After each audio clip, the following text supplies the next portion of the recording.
Prophylactic neutering involves a balancing act between current risks and future benefits. Now, one of the future benefits is a reduced risk of serious or life-threatening conditions. The most important of these conditions are mammary cancer and uterine infection in females, and testicular cancer and perineal hernia in males. To make an informed decision about whether to neuter my dog, I must estimate his or her individual risk of these conditions. Male dogs have a significant chance of developing testicular cancer. These researchers identified testicular tumours in 46% of dogs undergoing routine post-mortem examination. Now, these common tumours were incidental, meaning they weren't causing any clinical signs and didn't cause these dogs' deaths. The prevalence of clinically important testicular cancer is probably closer to 2%.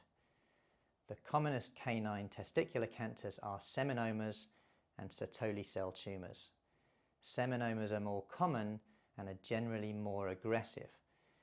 But even so, castration is often curative, and provided the tumour isn't huge, the operation isn't much different to prophylactic castration.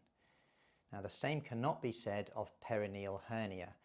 It affects around 1 in 50 intact males, but it's over 5 times less likely in castrated dogs.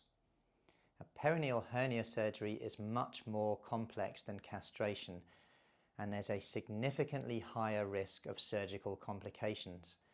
One study reported complications like rectal prolapse and persistent straining in 1 in 5 operated dogs. Now, if I'm planning to neuter my female dog, I'll need to consider the dramatically higher risk of therapeutic neutering. Unlike testicular cancer and perineal hernia, life-threatening uterine infection, also known as Pyometra, is very common in some breeds. For instance, this study reported that 2/3 of female Bernese mountain dogs who live to 10 years old develop Pyometra. Prophylactic neutering of female dogs is much less invasive, and it's much safer than Pyometra surgery. Ovariectomy can be performed using keyhole approach with a very low mortality rate of 0.009%. Pyometra surgery, on the other hand, is associated with prolonged recovery, high cost, and according to this study published in BMC Veterinary Research, a 10% mortality rate.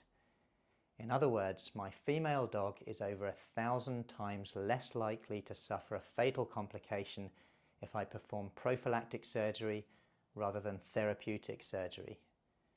So the risks and benefits of neutering must be weighed against the risks and benefits of avoiding neutering. In the next guide, I'll discuss the effect of neutering on cancer risk. If you want to learn more about developmental joint disease, my specialist subject, I'll cover that later.